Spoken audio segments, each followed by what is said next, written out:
Manyien mbele kae ni komiti machiwo kum ne jokanyo mag moketho chike mag ODM kawuono ne ochako winjo bura ma omak ne jood bura 10 ma itudo gi ketho mag dhi ataro gi katiba mar ODM.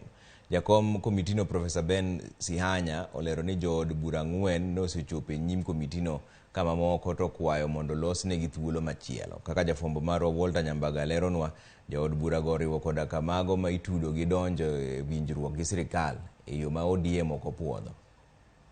En bura mosekelo liet mathoth e duond bura mar ODM e kama itude jo od bura mar 10 kuom dhi ataro kod katiba matayo duond bura mar ODM. Kokalo kuom jakom komiti marango ng'ur e duond bura mar ODM, Ngire Ben Sihanya, maromo ji 4 mane ochopo e nyim komitino kendo migi thuolo mar winjo dwoko mawuok korka korgi. Kama mamoko adek to ne orem chopo e nyim komitino ka gibiro chopo chieng' wuok tich manyien. To joma nonego bi kawuono ne gin 7 to 4 obiro kawuono ma watieko go.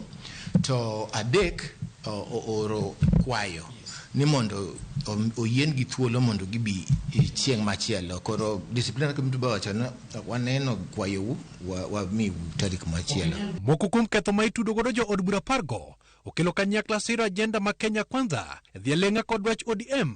Jwang'o dwach jo era mag duond bura mane gichopo godo od bura, chwalo mise mag duond bura ma ok mar getaro mar chike mag ODM kare 11 kod bedo gele kata nyiso dimruok kod duond bura. Ben Sihanya wacho ni komitino nyalo mana chwalo gigo mag yude kinde mag winjo bura gi ne duol mochung' ne tayo tije mag duond bura mar ODM, the National Executive Committee, mondo podhi kalo kata chiwo kumpo nono jo od bura go yudi kod ketho. Wantijwa en miji fair hearing ni mondo ng'ato ka ng'ato onen kes ne owinj e yo makare kaluwore kod chik, kaluwore kod ushahidi mokel, kod kaluwore kod kaka jopiny dwaro, jo Kenya dwaro nang' magegi kaga magaidwa. Jo od bura ma Oriri Mak Nyamita to koni komitino timo mana tije kaka duol, kata kamano koni onge ketho malich moriedne. Tingini e tijani pile ka pile nyaka wa tudre gi sirikal.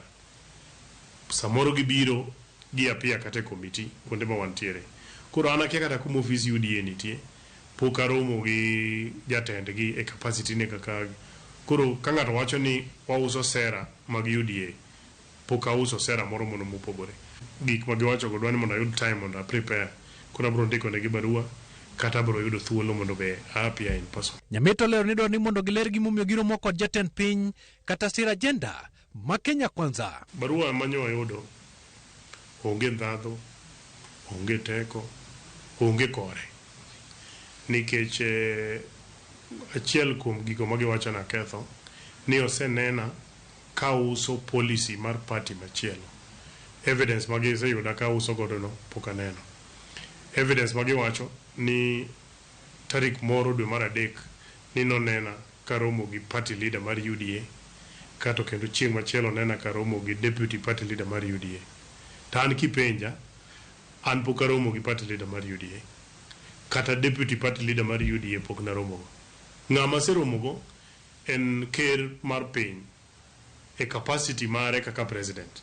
En achiel kuom ji adek madhi chopo e nyim komitino wuok tich manyien, ka olero ni kiny ok onyal chopo e nyim komitino ni mar gin kod ng'anyo moluongi kod tend Azimio ma en owuon en jakanyo. Tarik 19 be jatendwa ma Azimio buluongo ng'anyo.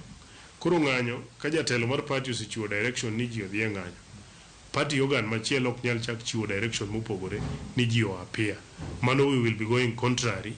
Mano wabo bedo kwa timo gimopogore gi gima jatend Azimio to gi jatend chama wacho. Ta an kiny kata sani na manyo mana lada moko, kech kiny adwa ni mondo go kiny achak timo jogging. Walter Nyambaga, Ramogi TV.